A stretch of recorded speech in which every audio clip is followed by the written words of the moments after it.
Ah, The Evil Within. A nice relaxing horror experience that you can breeze through and enjoy at no stress at all.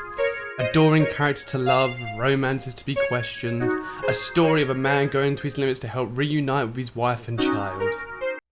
Is what I might have said if I was in the STEM unit, because this is the real Evil Within. This 9 out of 10 difficulty hardcore survival has you run around like a headless chicken, scavenging any remnants of supplies that you can find, sneaking around hordes of enemies, disarming sneaky bear traps waiting to ruin your day, all whilst trying your absolute hardest not to lose your mind.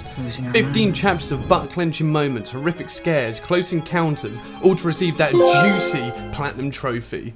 But oh no, we're not stopping there. We want that 100%, baby! So we got another 3 action-packed DLCs delving deeper into the core story of the game, ensnared in complete darkness and littered with new characters and monsters to avoid. It is going to be a challenge, but I'm happy to accept. This is my Evil Within 100% journey. Usually, the guide recommends 3 playthroughs, but ain't nobody got time for that, so we're going to be doing it in 2.5 playthroughs. Because that 0.5 makes a big difference, fellas. Our first run is the survival difficulty, getting all the collectibles and as many miscellaneous trophies as we can in one run. There are 151 collectibles in the game, from archive messages to Mac fragments to newspaper clippings. Thankfully, if any of these are missed, we can look through them on chapter select and have a look on our archive menus to see which ones we don't have. That is all apart from the key fragments. These little statues that are dotted around hold keys to open up lockers which will be needed for a trophy later on, but there is no way to track these. We don't like these kind of collectibles. But apart from that, playing on the second available difficulty should be a cakewalk, right? No. No, it wasn't. We start off like any good story, tied up in someone's basement. And after a quick run-in with death blades, we narrowly escape and find our way into the vast madness that this game has to offer. Now, something I did not mention is that you can collect gel to upgrade Sebastian's stats throughout the game. We can't upgrade any of Sebastian's stats throughout this entire first run because we're going to be going after another trophy. So Sebastian ends up running out of stamina after a quick 2-second runs before having to catch his bearings. This will get super annoying and create some pretty close encounters later on down the line. Chapters 1 and 2 are fairly straightforward, but we encounter our first challenge when we reach chapter 3, when there's a man with a particularly big chainsaw that didn't take a liking to us. How are we gonna do this? Like, I hear him. I'll do it. I lure him back to my gaff, where I use some traps to take care of him to spare my ammo. Once done, we use his handy chainsaw to break our way through the gate and continue on with the game. It was at this point that I caught COVID, so what was already a difficult game has now become much more of a challenge. Chapter 4 did not pose too much of a challenge, thankfully, when I came back to playing the game, but then we reached chapter 5 and 6, and oh boy. Technique.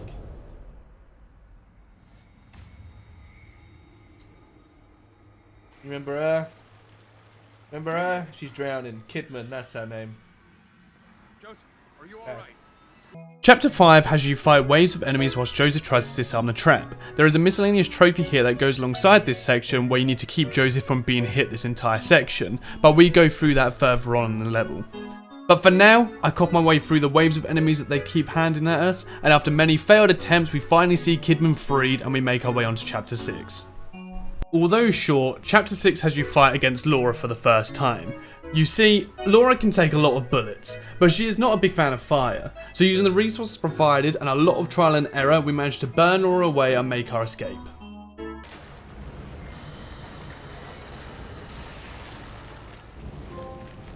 God damn, man. Fucking hell. I would love to show each chapter in full, but we need to do an entire another playthrough on Akumu after this, so let's speed things up.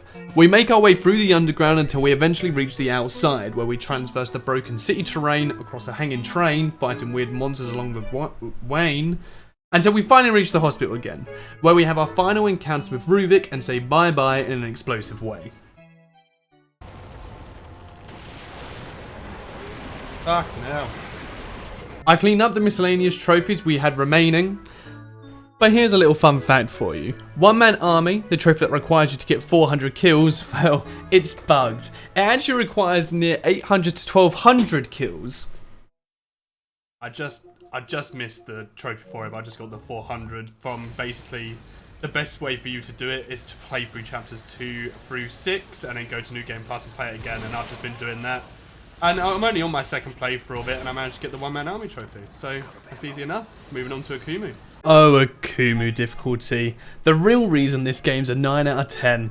You can upgrade in this run, but everything that hits you is an instant kill, even with upgraded health. So you want to prioritize the blind bolt and your stamina, and maybe then you'll stand a slightly better chance. Now, remember when I mentioned chapter 5 being an issue on survival difficulty?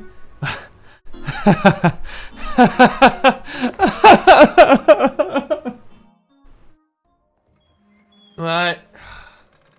Fuck's sake, here we go. First time gamers? Probably not. Joseph, are you all right? Yeah, I'm fine. I think you'd better get down here. Hold on, I'm coming.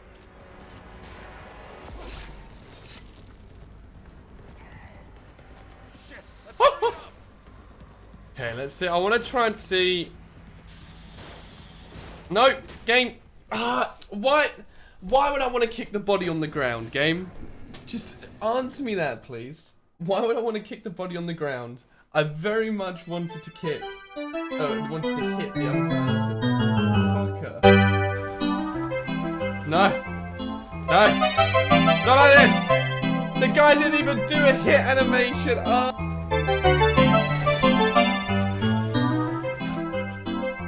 No. Rip. Fuck. I got killed over and over and over again on this chapter. It took me so many attempts to finally see it finished off, and even then, when I was finally finished, every chapter from here onwards was an uphill climb. In the following chapter, I spent ages making a zombie train in a burning building whilst Joseph takes his sweet ass time opening the doors. I feel like this section downstairs is so much harder. Oh shit. Oh shit, I wasn't ready. Fuck! I was. Gabe! He's on fire! What does this mean? I then move on to the cluster chaos that is the turret section, having to quickly navigate around in a large circle to wipe them out and kill Big Chainsaw McGee at the end. Alright, it's time for some pro gamer moves. First of all, let's hotkey you up to there. Let's get this done. Let's be careful.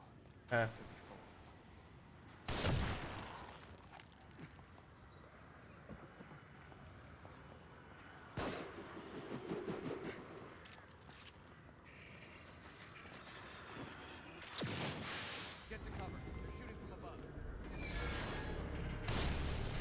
Uh-oh.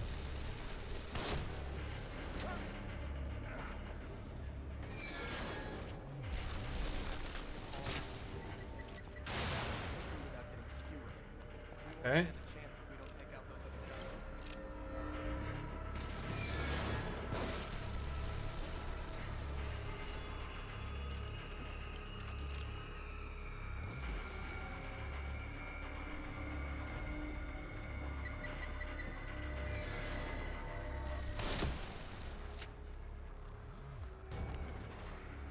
Okay.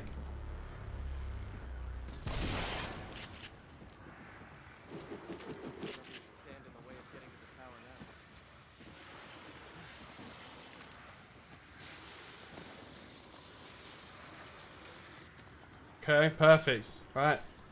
To the mini boss. Okay. Sniper. Shoot him in the head. Flash. Like so. Smack him. Shotgun.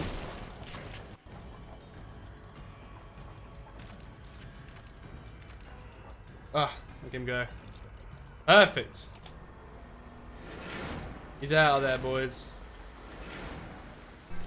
Thankfully, the Keeper gave us little troubles in Chapter 7, but Chapter 8 has its own small annoyances.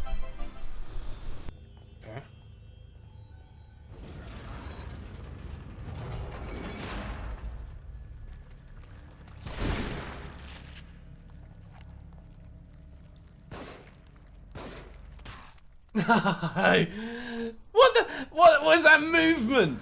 What is that fucking movement? Chapter 9's mansion was a quick visit as we managed to complete it so fast Ruvik only spawned the once.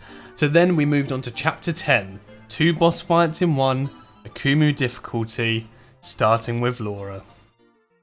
See. No, there's a bear trap there!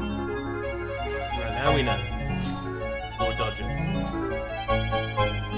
Is that bear trap?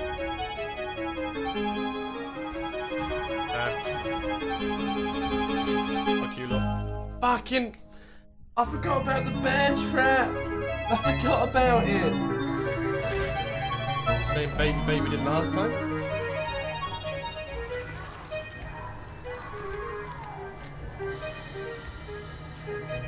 Okay, up we go. Who placed them? Ah! Ah!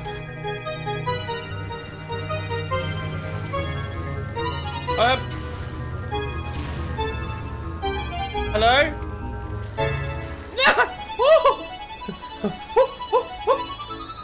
Run!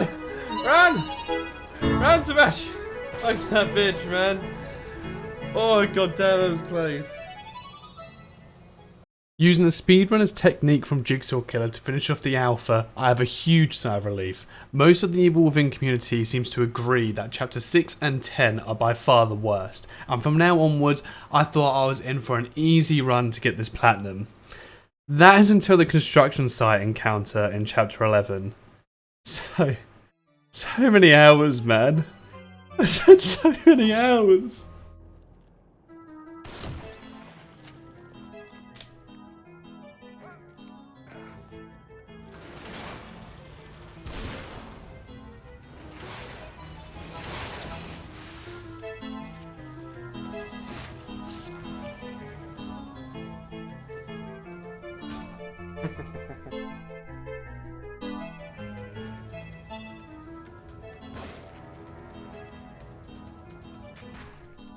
What? What did he hit me with? Oh my god. There's nothing. You didn't even swing. You didn't swing your arms around. You didn't do fucking anything. You just stood up. And at your mere presence, I crumbled. Okay. Was my man just blinking?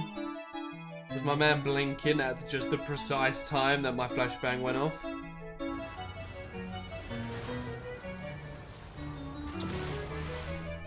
I don't know what hit me then. Did I kill myself with my own flashbang?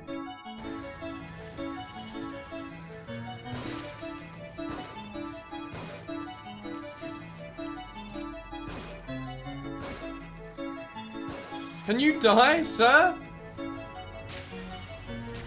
Fun fact, I didn't want to pick up that gel. Just a little known, just a little fun fact. Just a little fun fact. Well. Fucking... How long does it take you to change your fucking bolt, Sebastian, you dumb cunt? Yep. Yep. Knew that would happen. I would proceed to die time and time again to this one bit. I didn't even know what to do. Every time something different happened, the AI acted up, I'd get hit by no moving arms, the sniper at the back would catch me. I was hitting my limits quite literally. That is until I had my breakthrough. I had my magnum opus in gaming, and we got through.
Fucking hell, man.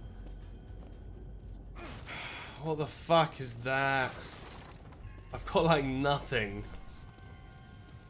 Oh, there are no grenades. Jesus fucking Christ. Chapter 12. I didn't show this on the survival run, but if you're arachnophobic, if you can even class this thing as a spider, then best turn away now. This monstrosity alongside the waves you race through gave me quite the roadblock. The real experience of being on a school bus being pelted with bullets. With some Usain Bolt sprints and help with Joseph and Kidman's immaculate aim. I'm just gonna wait here. You guys got this. No. We escape through the apartments, traverse the sewers and railway system, killing whatever the fuck this thing is, before finally making it to the final chapter. My salt levels have depleted since chapter 12, but I was teetering on the edge of losing my mind for good. Here it begins. Here it begins. Come on, game.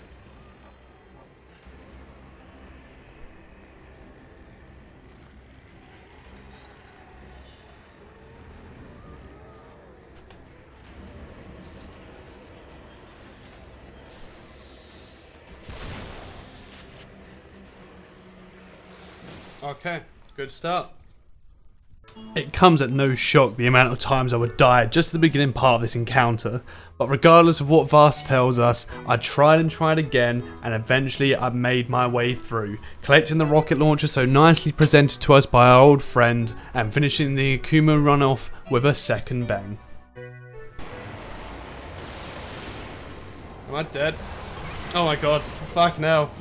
Oh, we got it.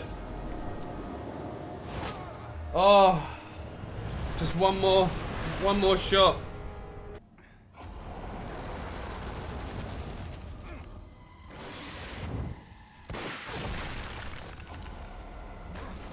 Whew. Perfect. Damp on that bitch. Fuck yes. Let's see that sweet trophy pop. Come on. Come on. Come on. Ah, the master of horror, complete on nightmare difficulty. And you asked for it. Finish the game on Akumu mode. Oh, pure evil. That's the platinum done. So there it was. Platinum completed. As a side note, there is a trophy to beat the game in under 5 hours. In my first run, I actually ended up finishing it in 4 hours 51 minutes, cutting the time really close. I really didn't think I was going to get it. But I actually ended up finishing Akumu in 4 hours 57 minutes. So both playthroughs I managed to keep under 5 hours by reloading saves upon my death, so it isn't actually too bad of a trophy. However, even though we've got the platinum, we're after the 100%, so this journey continues. The 3 DLCs. Most start and play similar to the main game, except much shorter and much more dark. I think this Cure difficulty is making the game fucking tremendously darker. I haven't done anything to my settings. Now.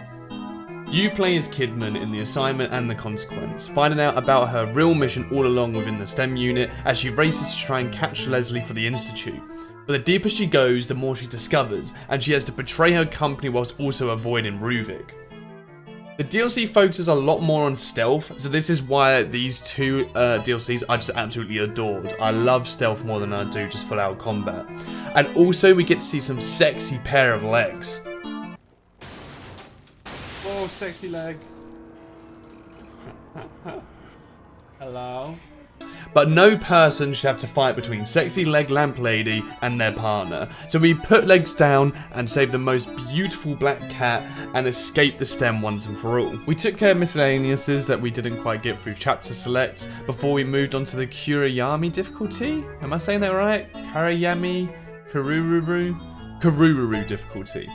Unlike Akumu, this one is pitch black. you can only see with your flashlight and chem light in the second DLC. I can't really show you much of the playthrough for this because look, but it did make sexy lamp legs look cooler and the final boss section way more spooky. So yet again, we take out the fake Kidman, we put a stake in capitalism, and we move on to the last DLC called The Executioner, which, well, you can decide what you think of it. In the final DLC adventure, we play as a Keeper. I was really looking forward to playing this one as I love the Keeper's design. However, with the controls on the combat and movement, I felt like it was a little bit rushed and we had to do this entire thing without taking damage. So on my first playthrough, I collected all the notes, I upgraded the Keeper and then went into New Game Plus, where to make the no damage run a little bit easier, I had to finish the final Torment, and this is where the rage ensued. You see, for this Torment, you have to defeat waves of enemies whilst also then defeating the bosses that you had to beat through the campaign. Incrementally, these bosses will get harder until the ultimate boss at the end comes up, which is both Joseph and Sebastian at the same time. And let me tell you, Sebastian hits like a ton of bricks, so killing these two was a lot of effort. Oh, thank fuck for that. Jesus Christ, man. Oh my fucking gods, that is bullshit. Fucking hell. And for our triumphs, we can unlock the infinite ammo perk, which not only gives us a trophy for purchasing one of everything in the shop, but also allows us to breeze through the game with no damage, just making sure not to get hit by splash damage or invisible doors.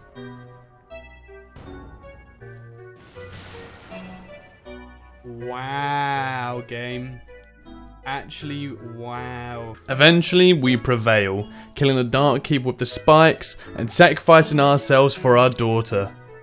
Oh yeah, this DLC actually had a story. And basking in the glorious 100%. I've got a box of steel. Clearly execution without taking any damage. That now means we are 100%. Oh my god, I'm fucking so relieved that's over.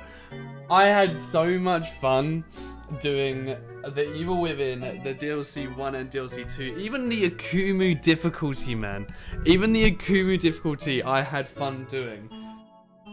Whilst having COVID. Now I'm free of COVID, but that Executioner DLC took it out of me. That was not fun at all. I'm so glad it only lasted a couple of hours. There we have it, my journey through the Evil Within's 100%. I absolutely love this game. And I know that the designer who made the enemies have left ID a couple years back to make their own horror company called Unseen. So I really hope that we get to see some more work from her in the future and just her crazy designs that she comes up with. I'd highly recommend giving this one a go yourselves, and if you have trouble, you know you can always give me a call. Thank you for watching this video, and thank you for those who support me over on Patreon and on Twitch. It helps give me the motivation to create content like this for you all. I do stream games like this over on my Twitch channel, so please go make sure and check me out. All links will be in the description of this video. But before I go, you guys seen any large robots recently?